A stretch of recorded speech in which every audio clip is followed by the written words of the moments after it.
Hi, my name is Joseph, and welcome to part 212 of Digimon Seekers, Hacker Leon WWW Flight 626. So, in case anyone's not aware, Digimon Seekers is going to go on intermission next week, so we won't be getting the start of Chapter 3 into 2 weeks from this current video. Just a quick FYI in case anyone was unaware about that. But this was the end of Chapter 2, and I have a lot to say. I do believe this was a better chapter than chapter 1, but I still really enjoyed chapter 1. I think that was of a fun, good quality, but chapter 2 just really, in my opinion, went above and beyond in terms of the translation, characterization, and I'm really starting to appreciate everyone beyond just the protagonist, which is Iji and Logomon. But let's go ahead and get into the first quote. So deep inside the Digicore, Iji, his consciousness anyhow, quietly ceased breathing. Iji's last memory would be of a code so far below freezing, it felt like everything was on fire. No amount of concentration could overcome the shock of the code. He felt as though his entire body, such as he conceived of it inside the Digicore, was stiffening, and no amount of concentration could force his muscles to move. He treaded water, desperate to stay conscious and focus inside the Digicore as it threatened to grind to a halt. It was all slipping away. The Digicore, Ichi's consciousness, his life. Poor Hell Logomon, the misshapen, misbegotten, unformed ultimate Digimon was now frozen in place, convulsing, unable to run wild and free. So, after I just praised the translation, this is not a knock on the translation. I do wish I could see the original just because the way that this is written, I'm not 100% sure this is the narrator or this is E.G. the narrator speaking on behalf of the narrator speaking on behalf of what E.G. is feeling. That I really love that last paragraph. Poor Hell Logomon, the misshapen, misbegotten, unformed ultimate Digimon was now frozen in place, convulsing, unable to run wild and free. If that poor Hell Logomon is coming from E.G.'s perspective, it just makes me really appreciate E.G.'s characterization so much more. And I don't think it's I don't think it's a secret that I am a fan of E.G.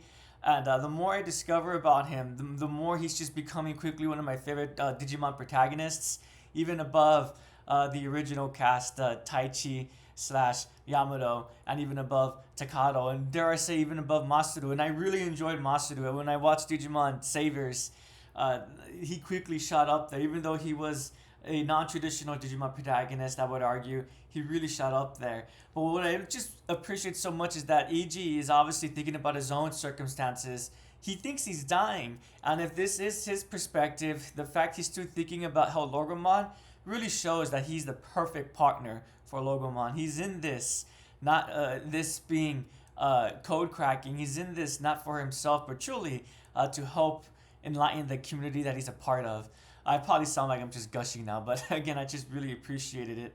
I also like how this is really setting up how dangerous this is. I think there's always been an element of danger in all the Digimon series, but it's never really focused on, right? I mean, we have adventure, we have a group of young kids who get whisked away into a whole new world. I would argue that the safest protagonist was probably Adventure 2, just because they had the choice, they had the agency to go into the digital world when they wanted to. And out of the Tamers, they were more, they being the protagonists to the group, the main cast was more in their world. There was also random Digimon attacks or incursions occurring, right? So one could be walking to the market and all of a sudden a random what were they called? A wild Digimon would just all of a sudden maybe attack you, right? But there's always been an element of danger, and I really feel like Seekers is elevating that, or rather highlighting that. Again, as I really pointed out, I really loved in the last part how Logomon's war was so piercing. It felt like Ichi's ears were going to start bleeding, or when how Logomon was biting onto Koichimon's neck and the way that the blood was described. It's so much more, I would argue, detailed, being able to envision it than free from the constraints of visual mediums, keeping in mind the child perspective, right? Because even though there is violence, you can't show too much violence. But again, with that part last week describing how it was like static dripping, that static pulling at Koichimon's feet, it's just, I'm loving the diction, the word choice. Moving forward and how it elevates the setting and the context. Omegamon raised the transcendent sword with his left hand. The Royal Knights were digivolved to destroy. They were mega Digimon, but also in a class of their own. Their specs were immeasurable and unknown. No one had ever successfully communicated with one, and thus no one knew what their goals were, if they had any. Delete the moment the transcendent sword on which those words were engraved ran through Hellogramon, there'll become so many scraps in the vortex. E.G.'s consciousness would be consumed by digital noise. It was hopeless now. E.G. confronted certain death for the first time in his life, and there was nothing he could do about it. It would visit upon him soon enough. He had to let go of his deception with winning. Let go of his, and then it gets cut off right there. The first two letters is L-I. Makes me wonder if it was going to say life, let go of his life. But again, really showing how E.G., even though he's made a horrible mistake in having Logomon evolve in the wrong way into Hellogramon, and he's about to face his death, I appreciate how E.G. still shows accountability, still shows responsibility. Death would visit upon E.G. soon enough. E.G. had to let go of his deception with winning, right? So that to me tells me that if he is going to die, he wants to go into his death unburdened. He wants to go into his death not focusing on the negative, but focusing on the positive, if that makes sense. And I just think that just shows how strong E.G. is as an individual. The other part that I like about this quote is just, I think the world building is done so organically. One could argue it could be done a little bit more seamlessly, sure. But I have to say, I think most would be shocked that the writing is the way that it is for a Digimon property, right? I don't mean to be offensive, but when most people think of like not just Digimon, but any popular anime franchise, one probably doesn't usually think of dense themes besides for like Berserk or the other one that's like Berserk. It's also in hiatus. It's about a samurai. Excuse me, I can't recall the name of the other manga right now. But again, for Digimon Seekers, I just really am enjoying how the world building is just sprinkled into the narration. And for me, it's just so organic, and it makes the reading flow a lot more better. Because for some, I'm sure most of us who are reading Seekers, we probably already know who the Royal Knights are. Even I myself, who I don't really consider myself well versed because I've only encountered them in Frontier and then in Digimon Saviors, but I only watched those anime for the first time literally this year. Before that, though, correct me if I'm wrong, I don't think there were any Royal Knights in Adventure 1, Adventure 2, or in Tamers. Sure, there was Omegamon and Gallantmon, but they weren't named Royal Knights. And I do believe the Royal Knights are also present in the video games, but I personally haven't really engaged with them as much as I want to, unfortunately. I am playing Cyber Sleuth and also Digimon Survive, but I'm not too far into them quite yet. But again, despite not having too much information about them personally, I am still aware about them. So I just really appreciate how Seekers, the writers at Bandai Namco, they're keeping in mind that they need an introduction, they being the Royal Knights. And although it could have more information, I think enough information is provided that the reader is able to go, oh, yes, so this is who this knightly Digimon is, Omegamon. Alright, so I like that. The world building mixed with the characterization of E.G. E.G. felt the force of a blow, but not on his body. Something had come between Hellogramon and Omegamon. Logomon! I know that voice. E.G. swore he heard Postmon's voice, the little static shock. He focused his attention on the virtual monitor. Leon? It was Koichimon. They charged in front from the side and tackled Omegamon, wrapping up the Digimon's leg and letting momentum and gravity take over. E.G. watched as both Digimon dropped into the gaping maw of the vortex. Really quickly, something I wanted to point out in the previous quote, I think it's interesting how Omegamon appears, or rather how a vortex appears when Hellogramon occurs. I know we've encountered vortexes in the past, but I think there was one in part 1 as well when Logomon first went into the Wasp Slum. But it was just random. It makes me wonder if maybe these vortexes are not as random as we, the audience, and also the characters in the story is not as random as we believe it to be. Maybe these vortexes occur because of something malfunctioning. Like in this instance, I don't think Logomon, was supposed to digivolve into Hell Logomon. So maybe when these vortexes occur, it's already been established that the Wasp Slum, all the Digimon are living above the actual digital world, above the shield wall, not the shield wall, but the firewall, the firewall. Excuse me, thinking of like Vikings and Old English, I guess the shield wall. Excuse me, but the firewall. For all we know, it's already been established that these Digimon, they're not having the most prosperous life. They're constantly fighting amongst one another just to survive, for food and for shelter. So maybe when a Digimon, a wild Digimon, one who's unpartnered, maybe when they feel too much emotion, they can't control what they digivolve into, and that's when the vortexes occur. I don't know. Maybe we'll find out more in the future about these vortexes. I think it's really interesting that Omegamon appears when a vortex also appears. There might be some connection there. We'll find out. But going back to the current quote, so this quote, I enjoyed it so much just because I'm not gonna lie. The first time I read it, I did get the chills just because the past previous two parts we've seen how stubborn Leon is, and I've established in the previous part that although stubbornness could be a negative trait, I would argue that Leon is being stubborn for in goodwill. He cares about. Excuse me, that was my cat. Her tail knocked over something. That's how much she's supporting the point. No, I'm joking, but what was I saying? His stubbornness is in goodwill. Leon wants EG to stop code cracking because he cares about him. He regrets what happened to EG's personal life, something that Leon could have directly had an impact on because, again, he was involved in the terrorist attack on Flight 626 and unfortunately was not able to stop it. He's stubborn because he cares about EG.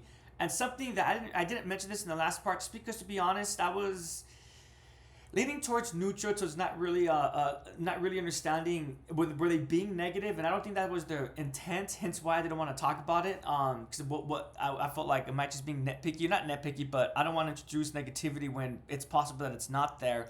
But when it was stated that Koichiman was speaking like a god, as if he was issuing out judgment on EG and Logomon, or Hell Logomon, excuse me, the previous part, I really felt like all of a sudden, this cute individual, Postmon, who I would argue is a very caring individual, when they digivolve, they seem to lose a little bit of their soft side. But this part, Logomon, I know that voice. Ichi swore he heard Postmon's voice. I think it's telling that it's not stating Koichimon's voice, that godlike deity tone, but rather it's Postmon. When I hear Logomon, I don't hear like a Logomon. I hear rather Logomon in a caring kind of tone. I just really loved it. Hopefully it makes sense what I just explained. But the fact that Koichiman just comes in between, no hesitation, despite Hell Logomon literally biting his neck, making him bleed static, making it poo at his feet, he steps in to help his friend. And I do believe that Leon and Koichiman do consider EG and Logomon to be friends, right? It was just really cool. EG watched as both Digimon jumped into the gaping maw of the vortex. When I read that, I didn't know where this was going to go forward. I'm not going to lie, I was concerned. That's how much Seekers has done a great job with the characterization. I'm worried about Leon. I don't want Leon to go into to fall into DMIA. I don't want him to go into a coma. Moving forward, EG, a voice, Leon's voice, crackling and distant, so distant. He was still in Koichimon's Digicore. Leon, let go! You dropped straight into the vortex, EG screamed. This is Royal Knight, stronger than Mega. Holy Knight, the last. Leon's voice was cutting out more frequently now, but EG knew Omegamon was one of the system administrator's gatekeepers tasked with guarding the firewall. There was no way EG would be able to communicate with it. He also knew that Omegamon would do its duty, prevent any real-world data from entering the digital world. Impartially, fairly, instantly. This holy night would bring Leon and Koichiman a swift death. Leon! Leo! I'm sorry, EG. I can't hear you anymore. I don't even know if you can hear me. I tried to save you. I'm so sorry. I just didn't know what else to do. Excuse me, I just didn't know what else to. Silence. So he gets cut off at the end. This passage just really highlights how real friendships operate, or rather just how relationships operate in general, not just between friends, but also between family and also between significant others. One might get into a fight or an argument. You might be on different perspectives, but when it comes to a real relationship, be it friend, family, or love, when one is not able to put aside the differences and come together to assist one another, is that really a positive community? And the fact that right off the bat, Leon and Kuichimon step in to help EG. And the fact that EG right away is worried about Leon rather than being upset or jealous or even just upset with himself, still focusing selfishly just on himself. EG is able to think about Leon and he wants Leon to be safe. EG doesn't really mention Postman, but I'd argue that obviously he wants Postman to be safe as well. In addition, what I like about this quote as well is that what Leon states, this is Royal Knight stronger than Mega, Holy Knight the last. This implies to me, I think, that Leon knows a little bit more about the Royal Knights than EG knows superficially, right? Because it stated after this, EG knew how Omega was one of the system administrators, a gatekeeper tasked guarding the firewall, but it sounds like Leon knows a bit more. The last what? The last defense is maybe Omegamon is the last Royal Knight. Did something happen to the other Royal Knights? Are they so, they being whoever Omegamon works for, and Omegamon, are they so deadpan on stopping from any real world data from entering the digital world because of maybe some past interaction, kind of like Digimon Savers. Minor spoilers, I won't go into more detail though. That small little line makes me really intrigued. I wonder what Leon knows, and I can't wait until we, the audience, get on the same page with Leon. I like the diction used in this passage as well. Leon's voice Leon's voice crackling and distant, so distant. It really emphasizes how Leon and Kuichimon is slowly becoming separated. They're becoming isolated because again, it's already been established. Whatever goes into these vortexes, nothing comes back out from it, right? So we're again really highlighting the desperate situation that EG was in, and now that Leon willingly chose to put himself in, tackling Omegamon in order to save EG and Hellorgamon. Kuichimon's electromagnetic barrier formed once more. You're not getting away. Leon used the last of his mindly power to seal Omegamon in with him. It wouldn't be quite so easy for the inscrutable Digimon to break this time. The inside of the barrier is stronger than the outside. I'm not gonna let you lay your finger on my friend. Kuichimon grabbed Omega from behind, wrapping its arms up in a full Nissan Hode. Omegamon relinquished its focus on Hellorgamon and contorted its neck at odd angles, spinning its head around until it could look Kuichimon in the eye. Well, that's a little bit freaky. Leon stared into the eyes of an angel of death. Neither Leon nor Kuichimon loosened their grip. Leon was a hacker, and this was righteous and just. You're not going anywhere. I'm all yours for as long as I got left. What I enjoy about Bandai Namco is how they're willing to put what used to be protagonist or positive Digimon in a negative light. This description of Omegamon, I really, again, appreciate how we're able to have something a little bit spookier, a little bit darker compared to the visual format because they're able to write this out. So thus we're able to imagine a little bit more. There's a little bit less restraint in the written format than the television format. Omegamon relinquished its focus on Hellorgamon and contorted its neck at odd angles. At odd angles, spinning its head around until it could look Kuichimon in the eyes. I was like, what's going on right there? I'm not gonna do myself because I'm not. I don't act. I'm not an actor or anything like that. But in my mind, I just envision weird movements and some cracking sounds as well. I didn't read it, but in the passage as well, when Kuichimon tackles Omegamon and they both fall into the vortex, it stated that as they're falling, Omegamon is still looking at Hellorgamon. His gaze is still focused on him despite being tackled and going backwards. It's just like that kind of diction just really adds so much more to the situation. Omegamon is really freaky right now. I don't know if I'm the only one who's getting that impression, but in the last part when he came out, I was excited. Only because I'm a fan of Digimon, so I know who Omegamon, the roots that he has to Agumon and Gabumon. But now that I'm reading this part, I'm just thinking to myself, oh my gosh, Omegamon is not as cool as I envisioned him. He's kind of creepy in this iteration of Digimon, which I don't mind whatsoever. I mean creepy in a cool way, not in a bad way. And I also like how Leon, despite him able to speak with EG, tell him that, try to warn him with that last statement from the past passage I just read, and also just letting him know that they're there to help him. I love how he's still focused. You're not going anywhere.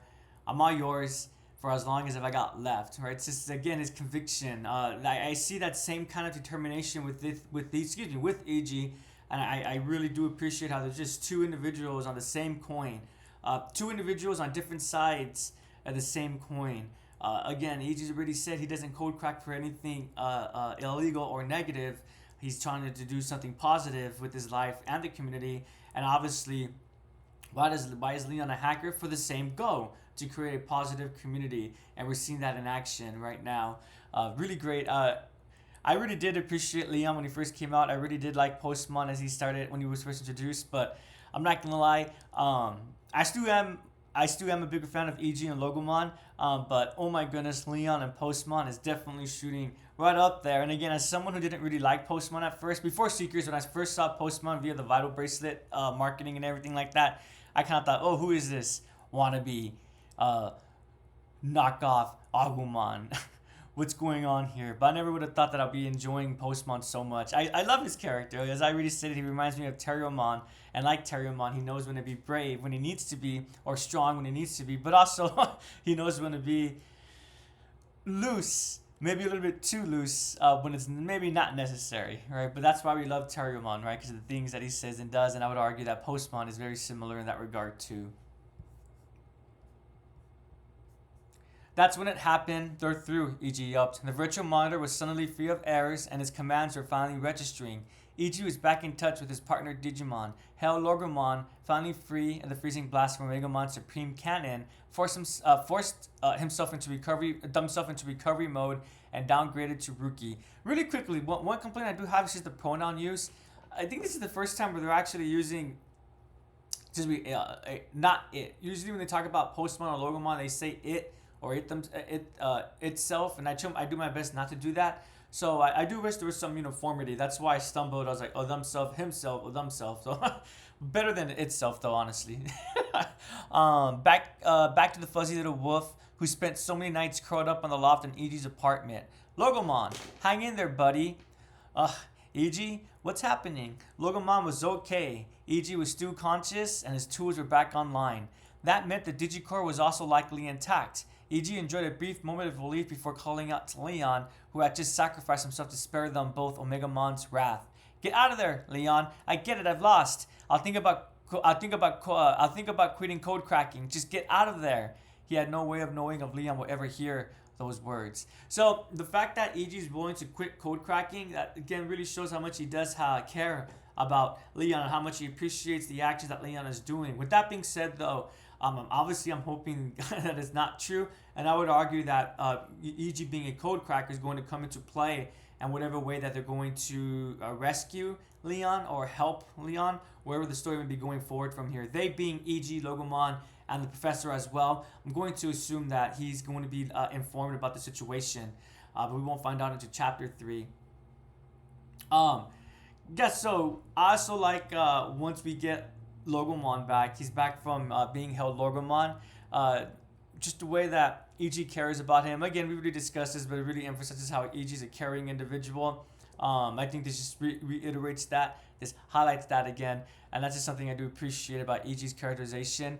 Logomon, hang in there, buddy. I just really love that use of buddy. In the last part too, I think I forgot to highlight it. I did read the quote, but I loved when EG was saying he was calling Logomon buddy.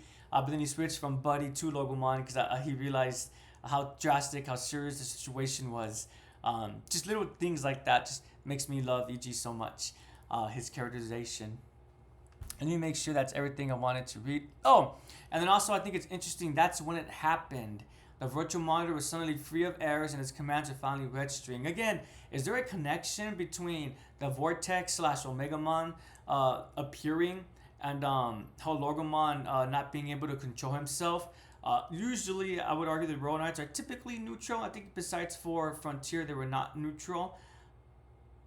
But I suppose it would be dependent on how one views. I forgot the protagonist's name, but Lucifermon, whatever his name was, his go. Anywho, but excuse me. Yeah. So, is it that this neutral force, the Royal Knights, are they doing something to help protect the digital world, and we just perceive it as an attack? We perceive it as something negative, and really, it's just protection. I don't know what to make of it. Hopefully, we'll come back to it. That's when it happened. Again, I think it's interesting that everything's fine when the Vortex or rather when the vortex seems to start loosening its grip or loosening its power, whatever one wants to think about it. The last quote I want to look at: "Alert, alert, alert, alarms are going off in Koichimon's Digicore with Leon's consciousness locked inside. The mind link timer on the virtual monitor 2 had long since hit 0. He was well over the limit line now. Koichimon, arm-stewed locked around Omegamon, disappeared into the depths of the vortex. A moment later, the hole in the firewall closed without a sound. EG tended to Logomon's injuries and sat alone on the island of garbage data. There was nothing more to do." And that's how part 12 ends, and chapter 2 as a whole ends. I'm really looking forward to chapter 3. Again, as a quick reminder, it's going to be an intermission next week, so chapter 3 will not be starting until 2 weekends from now, 2 Saturdays from now. Who knows? Maybe they'll change the release date. Originally, Digimon Secrets was coming out on Sunday at about 8 a.m. PST, but now it started releasing Saturday with chapter 2 at about 8 p.m. PST. And who knows, maybe that's going to either stay the same, maybe it'll go back to Sunday, or maybe it'll go back a day earlier to a Friday. All I know is that I'm looking forward to it. What are my predictions? I think in the same ways the first part was titled what? EG? Or whatever his nickname was, Wolf EG. I can't recall it. Oh, I guess I'm right here. Let me just quickly go to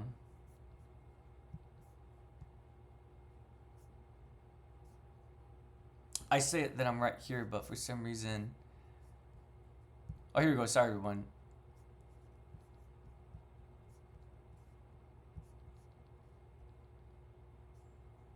Oh, it's just called EG. EG Wolf of the 9th Avenue. And this chapter, chapter 2 is called Hacker Leon. It wouldn't surprise me if chapter 3 is going to focus on the Digipolice. More specifically, Shu. Shu, I believe her name is Shu or Yu. I can't recall. The Digipolice captain who quickly walked by EG at the beginning or about the halfway mark of chapter 2. If not from her perspective, then maybe from Hatsumi. Excuse me, I might be forgetting her name or mispronouncing it, but the one with Numimon, who also works in the Digipolice. We might also be shifting gears over to Sons of Chaos, but I don't think we're going to get that. I think that will probably be for chapter 4, excuse me. So to reiterate, chapter 1 focused on EG, chapter 2 focused and gave us more information on Leon. I think chapter 3 is going to transition to the Digipolice, and we'll find out more about them. And with chapter 4 focusing on Sons of Chaos. I'm looking forward to how the professor is going to react to this information. If he's going to be upset. I don't think he'll be upset at EG. I wonder if he'll be upset at himself, maybe, because obviously it's because of him that both of these individuals are in this situation because of the linker strap. So I really am looking forward to that interaction. And then in addition to that, obviously I'm looking forward to what's going to happen. Is EG going to venture out and try to rescue Leon, or is Leon going to have to do this himself? He's going to meet an individual on the other side of that vortex, of that firewall, and somehow in the future of the story, he'll just reappear and we'll get that backstory. So many ways that the story could go forward from here. I'm really looking forward to the rest of Digimon Seekers. Today's question is going to be fairly general just because, well, it's the end of chapter 2, but I am really curious. Are you enjoying Digimon Seekers? Are your expectations being met? Are they going above than what you were expecting? I personally, I really enjoyed chapter 1. My expectations were met, and then chapter 2, as I kept reading, it went above those expectations, and I am really looking forward to chapter 3. And I'm also confident in saying that I'm fine with having. I don't have high expectations per se, but I'm fine with having them being a little bit up, because so far Bandai Namco has really been delivering with Digimon Seekers. I truly believe that Seekers is the best. Well, I haven't seen Ghost Game yet, but it's the best Digimon's been since Savers, since Adventure 1. If one hasn't seen Savers, I highly recommend to watch it. Masaru, he's a great protagonist, as is Yoshino. And oh gosh, I forgot his name. Toma, excuse me. Anywho, thank you so much for watching. I do appreciate it. Oh no, something I forgot to do. The tradition is my little vital bracelet stand. Sorry about that, everyone. I won't lie, I only forgot because I did reorganize my office a little bit. So yeah, excuse me about that. I'll make sure to keep that in mind. Anywho, thank you so much for your patience. As always, thank you for watching. Have a prodigious day, and I'll see you when chapter 3 begins. Bye, everyone.